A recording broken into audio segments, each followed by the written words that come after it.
question, she has the job of handing the microphone to them. You don't have question, Olina? Okay. What's the 3 words? Song? Which song? 3 words. Tripura. No, the creator of 3 words comes Tripura.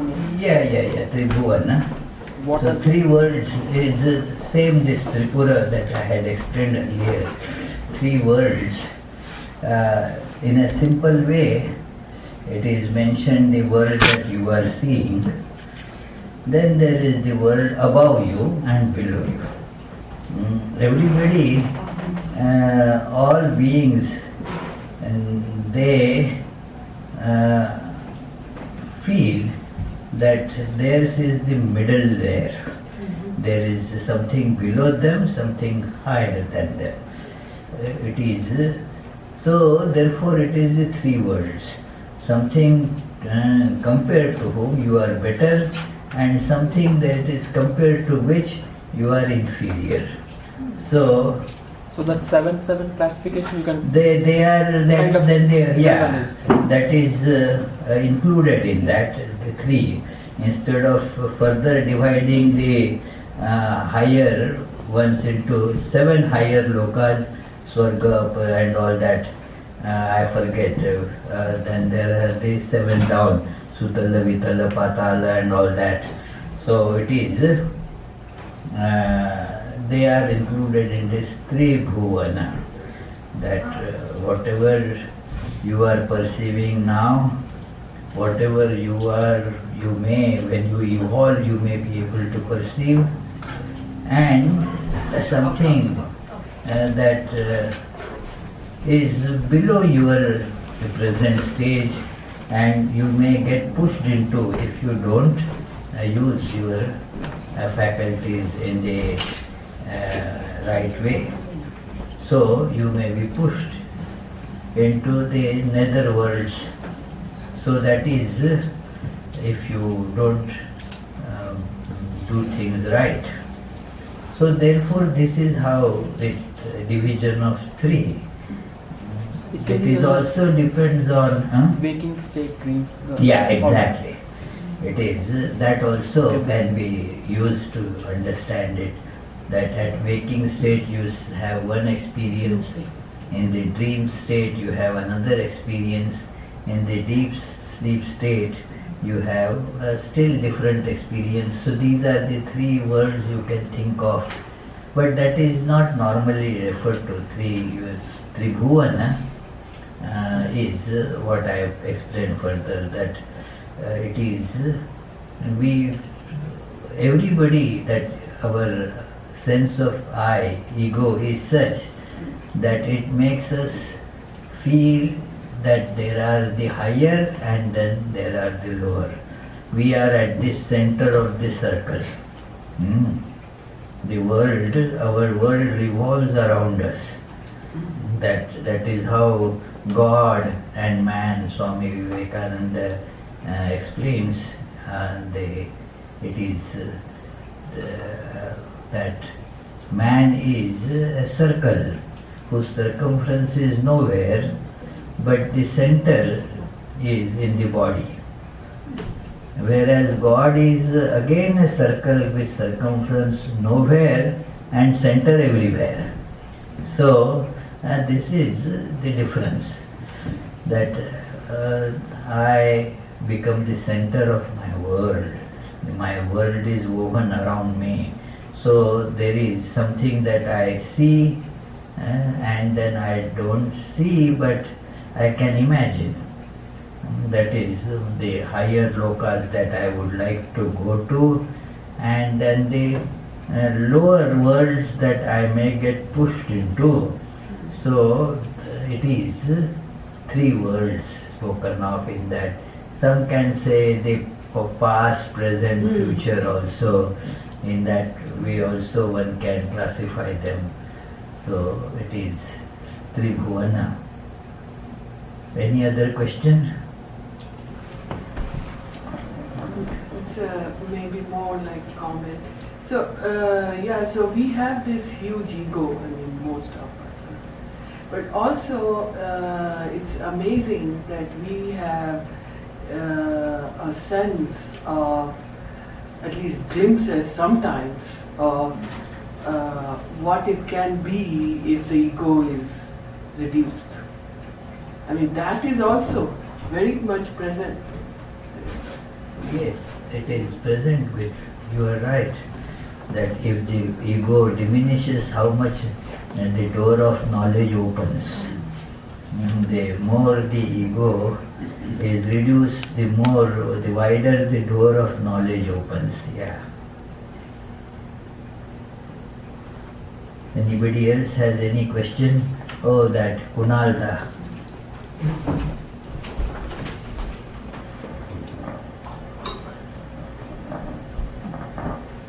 Maharaj, these are pretty old questions from yesterday. Okay. In the very beginning, when you were introducing this, you were mentioning Shiva means, Shiva first you said was unchanging existence, and then you said it is generally, the word comes from the word, meaning is auspicious. Yeah. And then you said auspicious is that makes us feel that all is good, which basically means then Shiva is in the nature of making us feel everything is good. Were you saying that in the sense of the thought that makes us feel good, or in the sense of Satchidananda, that it's by the nature of existence, consciousness, bliss? Is this Shiva in any way different? The word it is used, which is mainly emphasizing the goodness, is it in any way different from Satchidananda? And if it is, what does it mean? It is different and yet not different. It is, just to give an analogy, is the sun reflected in a pond different from the sun in the sky? You got the answer. Is the sun in the skies, when you see the sun there and the sun reflected in the water, are they same or different? They are different. But, they are connected. It is the auspiciousness, goodness that we feel in this world is a reflection of that Satchidananda. So here, what do we think, about auspicious? Like if from my childhood, if the words about, say, death or destruction, if I would utter, my mother would say, no, don't say that, it is inauspicious. Don't utter any inauspicious word about it is death. And then I would argue death is a fact. What is inauspicious about it? But this is so commonly prevalent that mention of death is considered inauspicious. And I thought once that why? Because deep in us we feel, we cannot articulate that, but we feel that permanence is good. Permanence, that which stays, not that which goes away. Especially all those things which we form connection with, we feel that should be permanent. It is a very funny contradiction. We want to progress, and yet we do not want to give up. Can there be a progress without giving up? It is, you cannot climb the next step without giving up this step. And yet our mind is caught into this contradiction, that I don't want to give up and yet I want to move ahead. It is like, keeping the car, right in Providence and still coming to driving to Pittsburgh. It is. So in this world there is no permanence. There is no, it is an impossibility.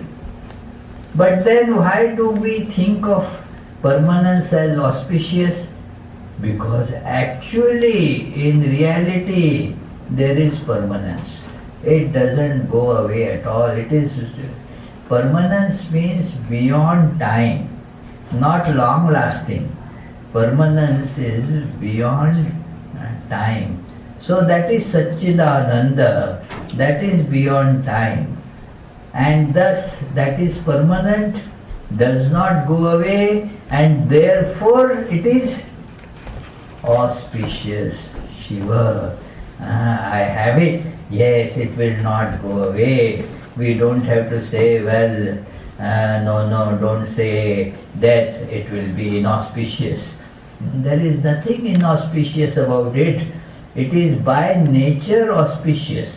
And therefore Shiva is also called, that will come, that verse will soon come, that it is made to put on all the inauspicious signs.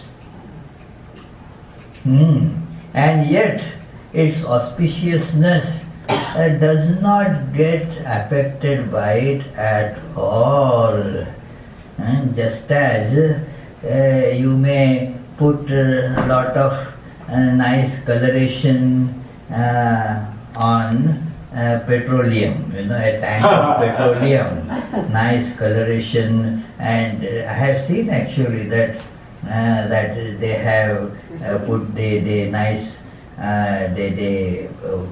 coloration, the flower and all nice, but that doesn't take away its inflammability. It will be inflammable whatever color you give it to. So similarly, the auspiciousness of Lord can never be changed to inauspiciousness. It is real auspiciousness. So that is the difference between what you were saying, are they connected or not connected? Yes, they are connected, because that alone is truly auspicious. Satchidananda alone is truly auspicious. And in this world, we don't want to let things go. We want to hold on. And if something is going to take it away, and we say, no, it is inauspicious. In the world it makes absolutely no sense. Things that come have to go. If it doesn't go, then also we don't like it. It has to go. It is like movie that is not moving, just one picture. We don't go to see it, you see.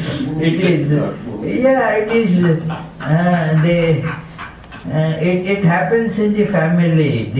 As the children grow, that if the child is not growing, the mother say how anxious they will become. The parents will take to doctors that yes, my child is not, it is 2 years old, is not still talking, or whatever, it is. Now, so they are happy when the children grow. But when it is time for them to outgrow the house, then they don't like it and they still like it. They like it and they don't like it. It is a problem that my son has now gone to California in the university there, but the parents sitting in Rhode Island, they miss, so I don't why, and my child does not call me anymore and does not pick up my phone. So the parents always feel sad about it, that why is he not picking up my calls anymore. One mother had to play a trick. She wanted to somehow get in touch with her son. The son was not picking up her phones. So she took up the phone of his friend. Using that phone she called, and then the son picked it up. So it is because he said, "Why, mom, you talk the same thing all the time, and did you eat?" Well, how many times? Every day I eat. Again, what is there for you to ask? Did you eat? What did you eat? One mother told me that, look what answers I get from my son. I asked, what did you eat? And he said, food. So it is, what more answer do you want? What did you eat? Food. So going away inauspicious. And yet without going away, that is terribly inauspicious. So it is like that. It is, we are caught therefore in this contradiction. The real auspicious that neither comes nor goes is God alone. So therefore the meaning of Shiva, the permanence and auspiciousness, they are coupled there together.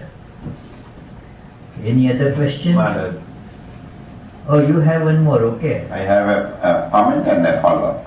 So the brief comment is, this is very good that you said, for me it was very helpful that you said that it was the reflection of the sun, which that was my main problem, that auspiciousness seems to be a subjective thing, whereas Satchidananda in that sense may become a standalone thing because there is nobody to. Thank you very much. The other question I had was, you said about Gandharva king that when he displeased Shiva, you said Shiva cannot be displeased, but it is in our mind. So whenever there is any displeasure or pleasure, so do you think that were you saying it in a figurative way? That Shiva cannot, I believe that Shiva cannot be displeased. What does he care? But so whenever we feel guilt, it's in our head, and then our effort to please God is essentially cleansing our unhappiness. Is that what you meant? Exactly. You have pointed the thing very correctly. It is only our guilty conscience that we are trying to work with. It is the God does not care for our praise or blame. You scream at God, doesn't matter. In fact, it is said that even if you blame God, it is that is better. That it is instead of blaming some human being, blame God. At least your connection you are forming with God, isn't it? The connection with God in any way is going to be good for you. Connection with human beings, even as enemies or even as friends, is temporary and therefore is not going to be conducive to the ultimate good. Here he wants to ask a question.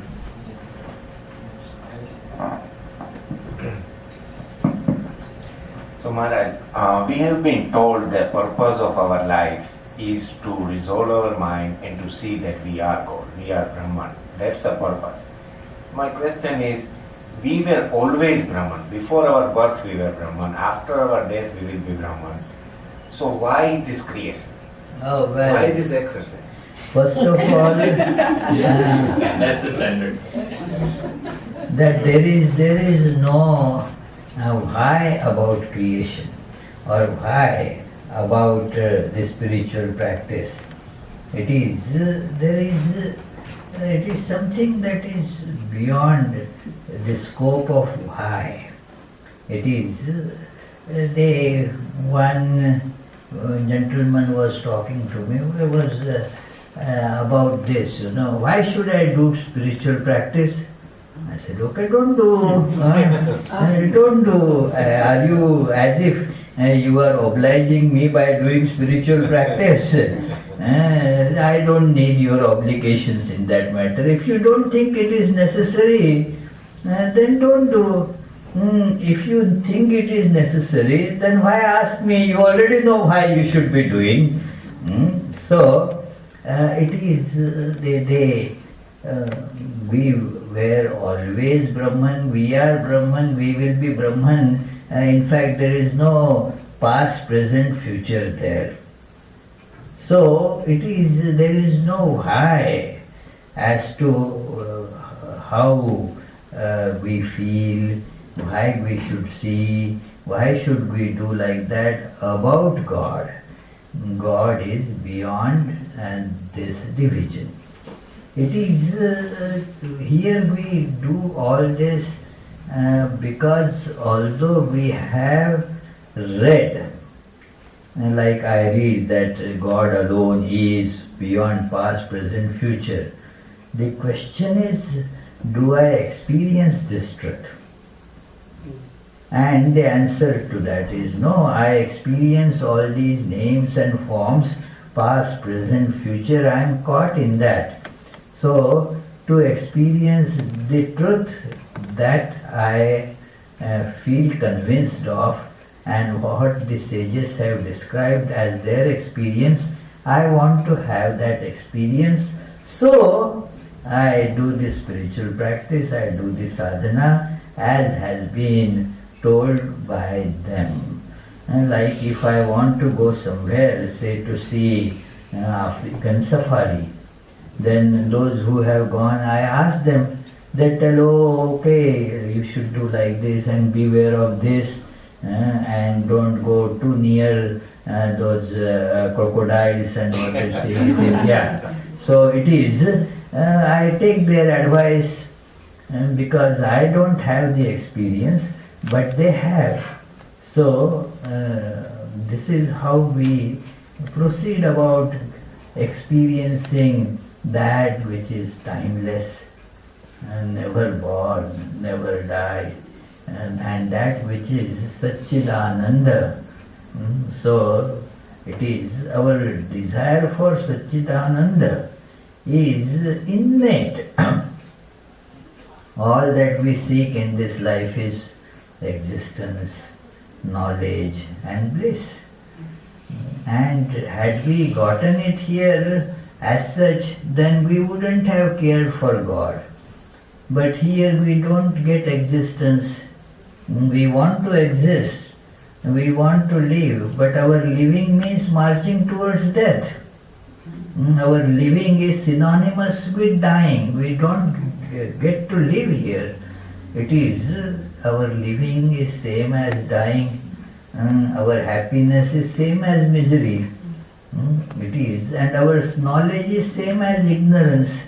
When you say that I know this, unconsciously it includes I don't know something.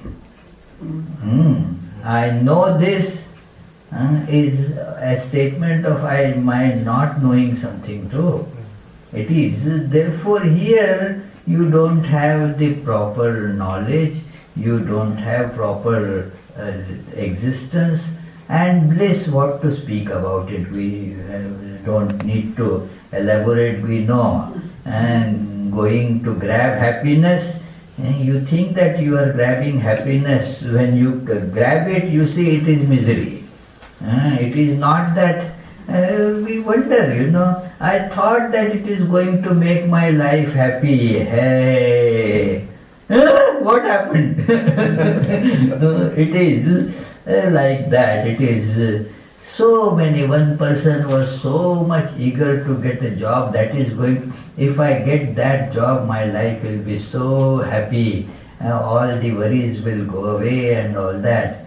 And then after getting that job, and that person said, well, it's all right. I thought that it will be very good earlier, but now there are all these problems. It is one another lady complained, because now it will be so good. My husband also got the same job at this place that we will be able to now live together. Then I said, now it must be nice, isn't it? Oh, he was away better sometimes, would come nice. All the time here means it is a headache, so see how the perceptions change, it is all the time. So where is happiness here? No. Only in God there is happiness. It is, so if we want happiness, go to the source of happiness. This is none of the objects are sources of happiness. Most of you, I am sure, have realized it by this time. Nobody is a little baby here.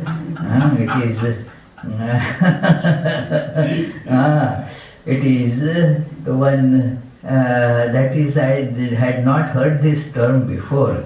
I had gone to Detroit, there were two little girls. One was some 4 years, another was 6-7 years. So, if they wanted to disapprove something, they would say, it is babyish.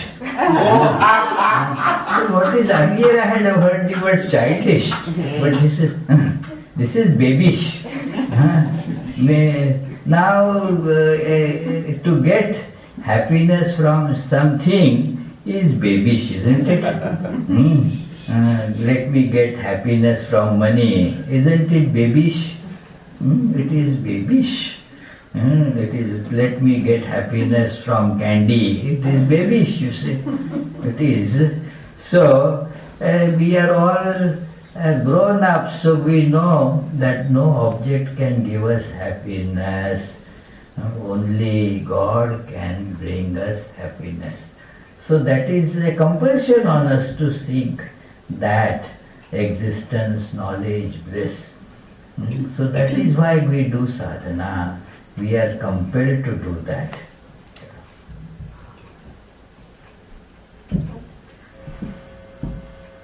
Oh, you also have a question. Okay. So, a human being is also a creator of the universe. Right? He or she sees in dream. That he or she sees in a dream. Yeah. What is the purpose of that creation? Okay, human beings are creators as the secondary instruments. Even in the dream what we create is also of the same category that we create in the waking state. Like you are making bread while you are awake, and you are making bread while you are dreaming. So you are creator of both these at both levels, but your creativity depends on so many factors. You are not independent there. It is that is the problem with dream. Even dream you cannot have as you wish. Otherwise, why people would get scary dreams, you see. It is, even in the dream world, the things cannot be as you want or as you wish. So our creation depends on the powers that come to us through God. Like a pen creates, does the pen write or the one who is holding the pen writes? We do not credit that, well, this pen wrote, say, Macbeth. We credit Shakespeare with that. In that there in Shakespeare's home in England, they show, this probably is the pen with which Shakespeare wrote, and that desk is there. But we never say the writer of all these wonderful plays and poetry is the pen. The pen is an instrument. So all the creation that we do, if you look in it is just the at most instrument.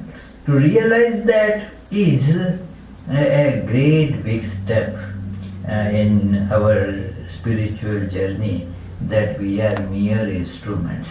It is like Sri Ramakrishna used to say, Ami jantra, tumi jantri. He liked that song, that I am the machine, oh mother, you are the operator of the machine.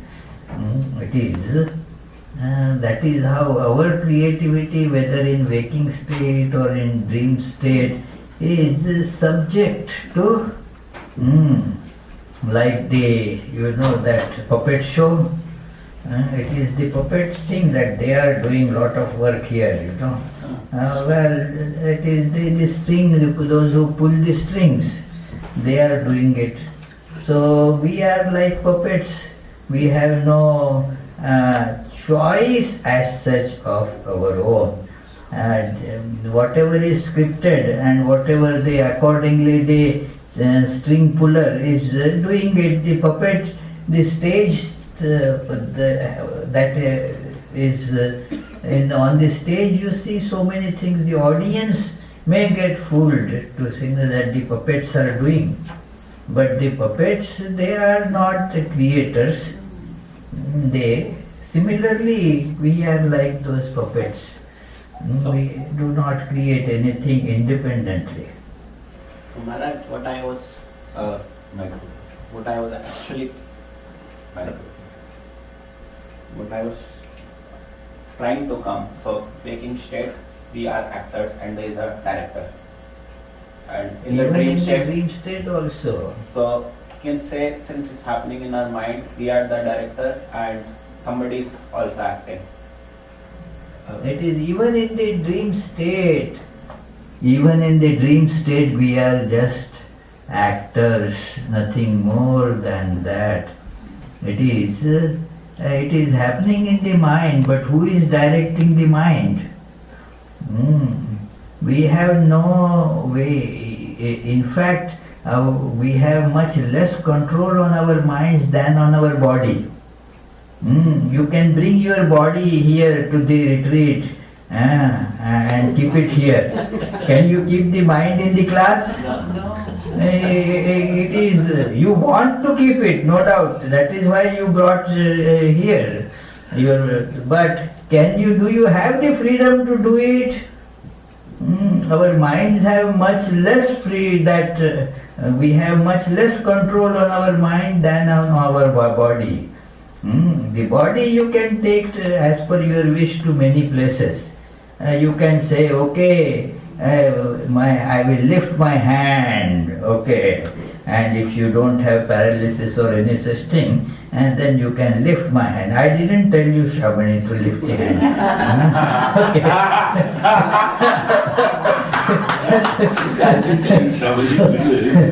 So it is. Yeah, I cannot make her lift her hand. My little wish is limited to this hand. Okay, lift like that. Okay. So it is, but I don't have that much of conscious control also on my mind. It is not possible. So therefore, the creation in the mind is still more happening without my doing it.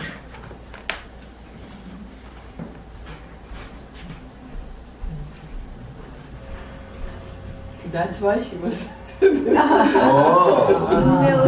actually it was just spontaneous.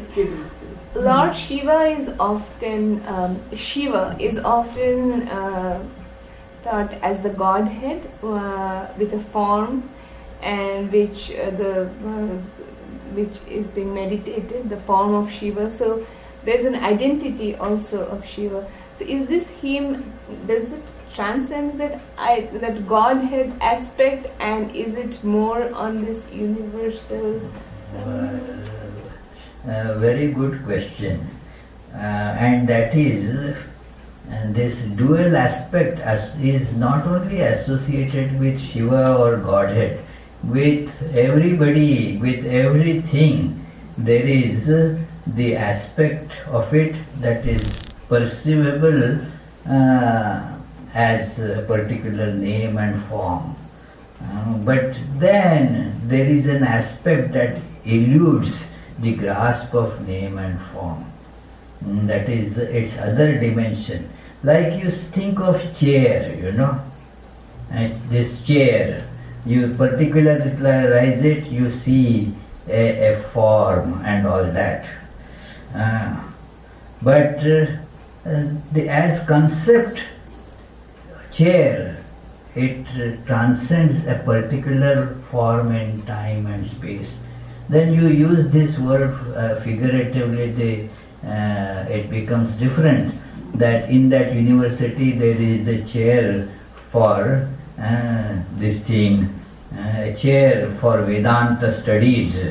Now, does it mean a particular chair is there? It is.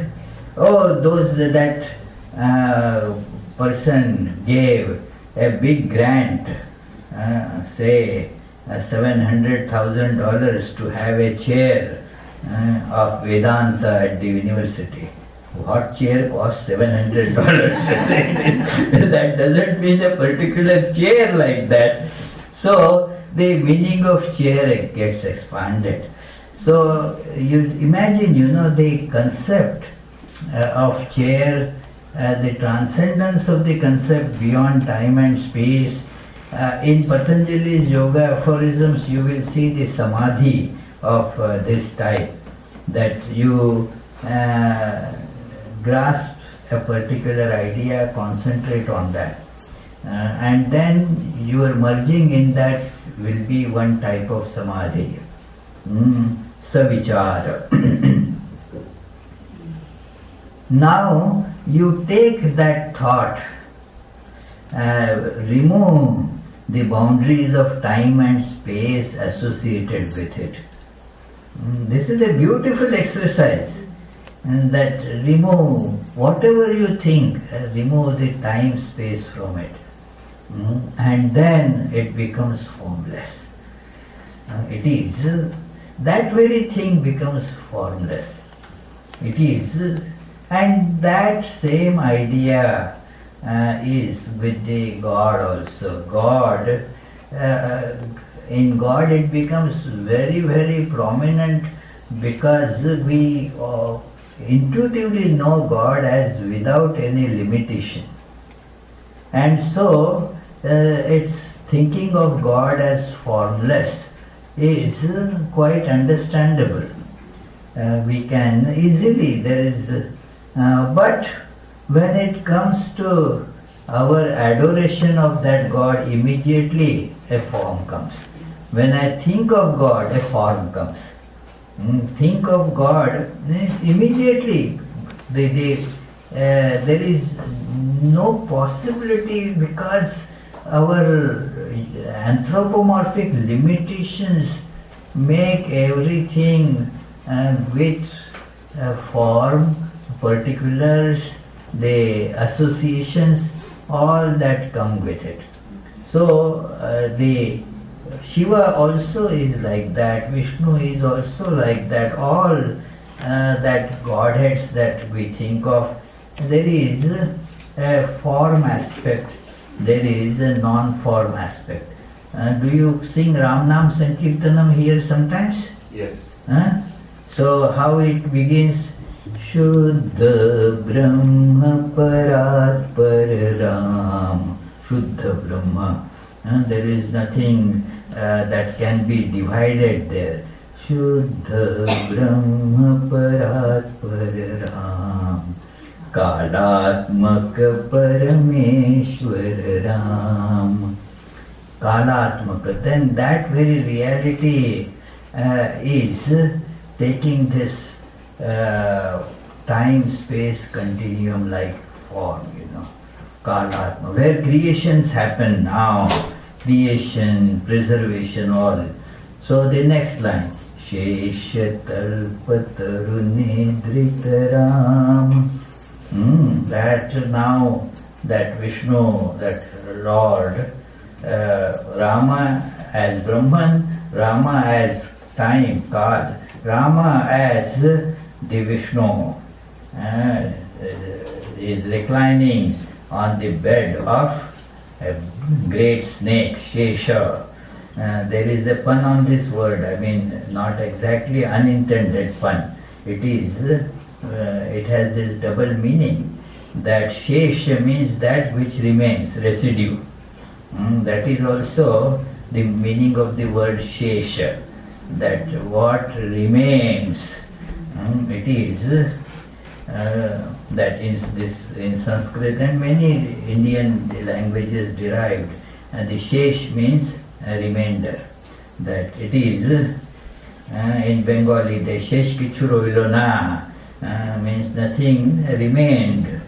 So it is Shesh, that which remains. So while the creation is happening, everything is remaining intact, nothing is changing, although apparently things are changing. So that Lord is administrating everything, reclining without any tension, although lying on the bed of a huge snake. Imagine, if you think that there is a snake here, will you stay here? You will go out of the door quickly. No, I don't want to take chances. There is snake here. No, it can bite. It could be poisonous. Who knows? So, but Lord Vishnu is Lord. So even reclining on the big snake, he is administering the whole universe in a reclining position, and not moving any of his limbs, He is not worrying at all, even without worrying, everything is being taken care of. That then gets prayed by Brahmadhyamara Prarthita Ram. That is then he is prayed that, well, this world needs you, and there is all the unrighteousness has infested this whole world. Now you have to teach people, please take human form, please come at our level. So Brahma and others, they pray that please, and then Lord agrees, okay, Chanda Kirana Kula Mandana Ram. Now you see that Ram coming as a human being in the Chanda Kirana, means in the Surya Vansha, in the clan of sun, and that Ram takes a human form. Now connect that Rama with the Shuddha Brahma Paratpara Ram.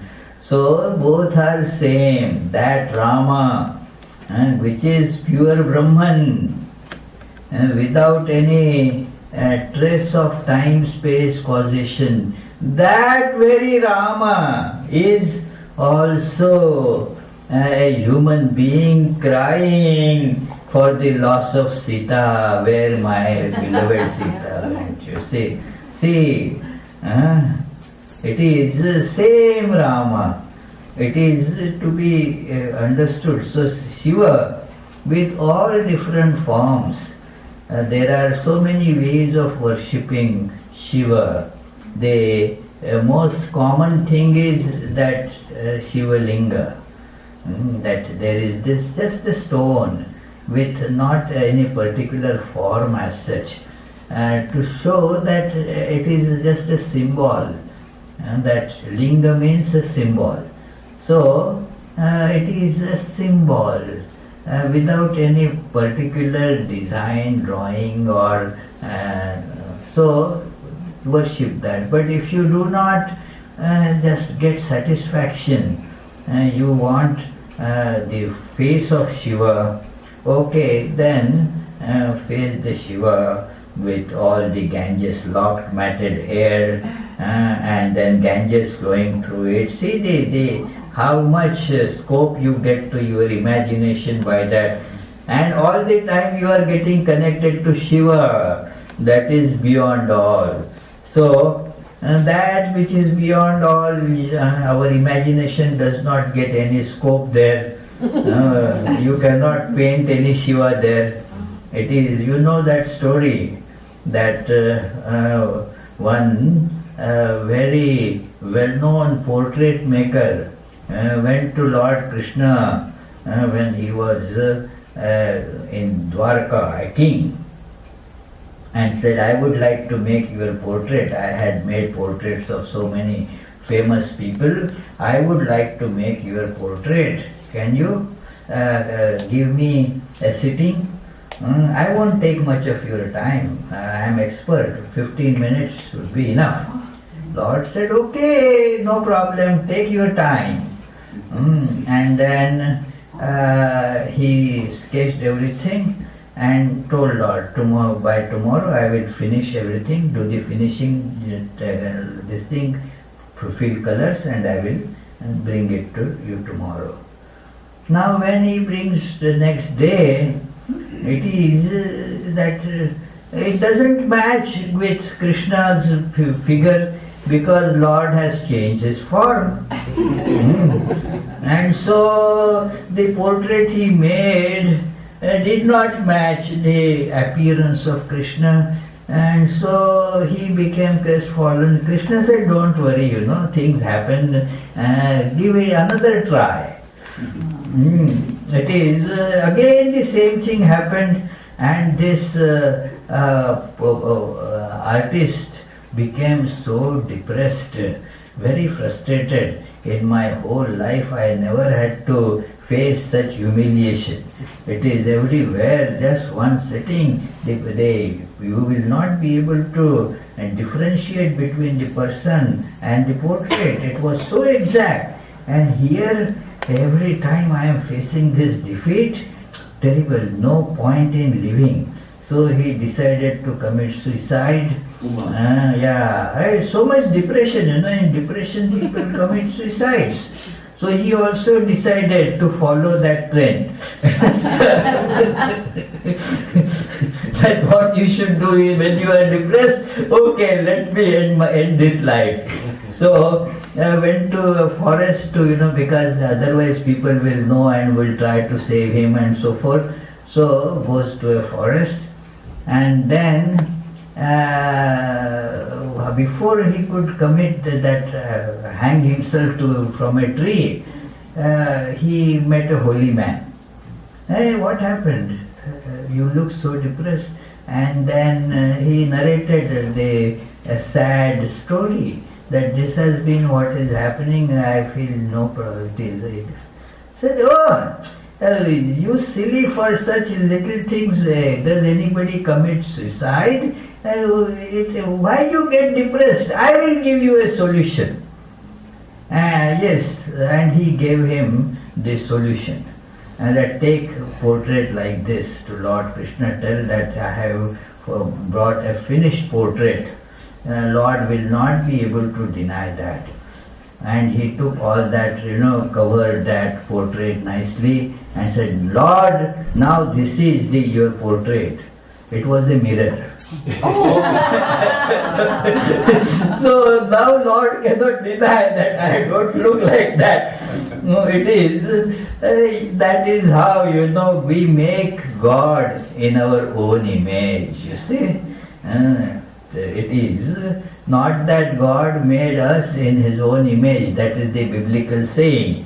Swamiji says, no, actually we make God in our own image. As I think of God, so I make God. When I am terribly depressed, my God also seems to be like that. Okay, don't worry, things are so. But when I am happy, my God also is jumping with me. It is so. All those images, Panchamukhi Shiva in Tantras, they have the Lord Shiva with 5 faces. So it is here also that description would come. So it is according to what we think. We are constrained that that Persian Sufi poet says, therefore the Muslims, they would not accept any image of God. He says, don't criticize any image worshipper, because when you think of God, you have already made a mental image of God. You have made an image of God in your mind. It is not possible to worship God for us as much as we may like to. So both these aspects are to be thought of. Everything has these two aspects. So why God wouldn't have it? Everything. There is a Shravani with form and there is Shravani without form. So with everything that is there, so with God as well. Any other question? I'm not sure if it is a digression, but what is the meaning of Brahman? So just please take the microphone. Microphone, yeah. So I'm not sure it's a digression. So if it's a digression, Okay. No, it will this way. It will come here. It is Brahmanda is Anda means egg. Egg. So that when you say a chicken egg means what? There is chicken hidden in it, isn't it? Chicken is hidden in it. A duck egg means a duck is hidden in it. In Bengali they have even the horse egg of horse means nothing actually. That I will give you a horse egg means when they have to say that I won't give you anything, that it is, then it is. So egg is that which hides that species of which it is. So Brahmanda is that form. It is that you can that contains the whole universe before its manifestation. So it is called Brahmanda. That it has the potential to manifest all this variety, like in an egg, say chicken egg. So you don't now in an egg, you don't see where is the beak of the chicken. It is there, but it is unmanifest. So what is the color of the chicken, you don't see there in the egg. Although it is there.